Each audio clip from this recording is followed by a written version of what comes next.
Pemirsa, Majelis Hakim Pengadilan Negeri Jakarta Pusat melanjutkan sidang kasus kematian Mirna Salihin. Dan untuk informasi selengkapnya, kita langsung bergabung dengan reporter Berita 1, Tezar Aditya dan juru kamera Manay Sobirin serta Jen Anwar. Ya, Tezar, setelah sidang berlangsung beberapa waktu lamanya, apakah sudah terungkap bukti yang meyakinkan di persidangan bahwa Jessica adalah pembunuh Mirna Salihin?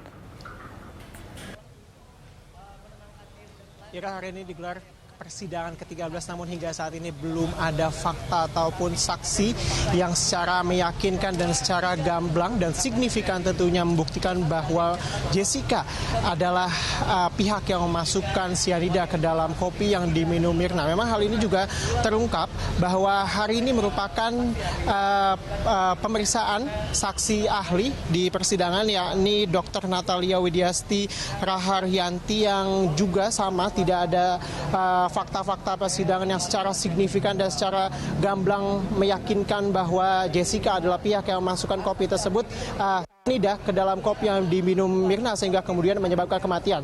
Dan memang ada beberapa fakta persidangan yang kami catat di sini dan yang menjadi menarik adalah bahwa dari pemeriksaan psikiater atau secara psikologis ini tidak ada kecenderungan gangguan jiwa pada Jessica, meskipun memang dalam catatan psikiater ini ditemukan kecenderungan agresif ketika Jessica ada dalam kondisi tertekan. Memang kecenderungan agresif ini bisa mengarah kepada kekerasan pada diri sendiri atau orang lain, namun ini dalam batas kondisi yang normal. Demikian juga ini kognitif dari Jessica juga terlihat baik karena Jessica dalam pemeriksaan psikologisnya yang dilakukan di tim Rumah Sakit Cipto Mangunkusumo beberapa waktu lalu sebelum persidangan ini dimulai, ia juga menjawab dengan sadar dan juga normatif karena sadar bahwa Jessica adalah tersangka pada saat itu, sehingga ia menjawab pertanyaan-pertanyaan yang diajukan oleh psikiater secara normatif begitu. Namun memang ada beberapa hal yang perlu diperhatikan. Ini adalah inkonsistensi yang dijawab oleh Jessica dari berbagai keterangan baik pihak polisi maupun pihak psikologi. Ada beberapa inkonsistensi yang saya catat sini. Yang pertama adalah saat Mirna pingsan, dari keterangan kepada psikiater, Mirna mengatakan bahwa ia membantu Jessica, maksud kami menyatakan bahwa ia membantu Mirna memberikan pertolongan pertama.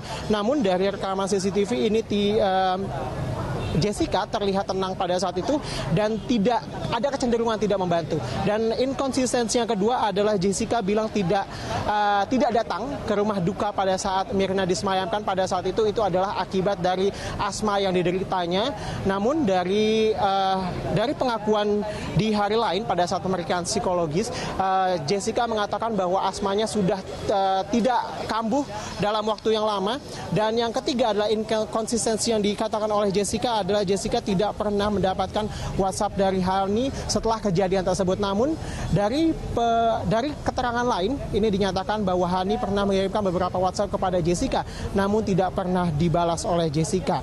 Dan memang dari keterangan saksi ahli juga menyatakan bahwa apa kemudian yang menyebabkan inkonsistensi. Dan psikiater ini menjawab bahwa upaya ini adalah sebuah upaya mental untuk menyembunyikan sesuatu. Begitu, Ira. Ya, Tezar, lalu apa pendapat dari tim kuasa hukum sampai saat ini terkait persidangan kliennya? Kita ketahui Anda tadi menyebutkan adanya inkonsistensi yang dilakukan oleh Jessica dan juga ada ditolaknya dua saksi ahli. Tezar. Ya, benar sekali, Ira. Meskipun memang ada ditolak dua saksi ahli yang merupakan sebenarnya dua saksi ahli ini merupakan sama-sama satu tim dalam pemeriksaan Jessica pada saat sebelumnya.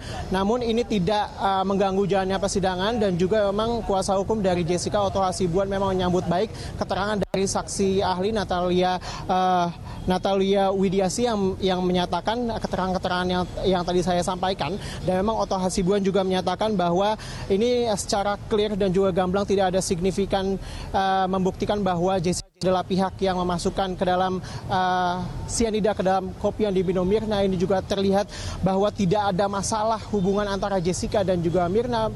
begitupun tidak ada bukti yang secara kuat menyatakan bahwa ada kebencian yang disimpan oleh Jessica kepada Mirna. Sehingga kemudian menurut Oto Hasibuan bahwa anggapan dan juga motif pembunuhan ini akibat kebencian dari Jessica kepada Mirna ini sudah tidak terbukti sama sekali dalam pemeriksaan saksi ahli psikiater forensik hari ini. Dan juga Oto juga menyatakan bahwa meskipun memang ada catatan kepolisian di Australia terkait dengan tindak pidana atau pelanggaran hukum yang dilakukan Jessica selama di Australia, namun sama sekali tidak ada hubungannya dengan kasus Mirna ini menurut dari Oto Hasibuan. Dan memang yang kami tangkap juga dari persidangan tadi memang kebanyakan adalah kasus-kasus yang dilaporkan oleh Patrick, ini merupakan mantan kekasih dari Jessica. Jadi Ira, hingga saat ini memang masih belum ada, intinya adalah masih belum ada fakta yang signifikan menjelaskan bahwa Jessica adalah pihak yang memasukkan cyanida ke dalam kopi yang diminum Mirna sehingga kemudian menyebabkan kematian. Dan Ira, memang hingga saat ini juga sidang masih terus berlangsung dan saat ini sedang diskors. Nanti akan dimulai lagi sekitar pukul 18.30 dengan menampilkan saksi baru, yakni adalah ahli dari toksinologi, ini Imade Gelgel, yang nanti akan ditampilkan yang akan dihadirkan dalam persidangan selanjutnya. Ira. Ya, baik. Terima kasih Tezar. Pemirsa, demikian reporter Berita 1 Tezar Aditya dan juru kamera Manai Sobirin serta Jen Anwar melaporkan langsung dari Pengadilan Negeri Jakarta Pusat.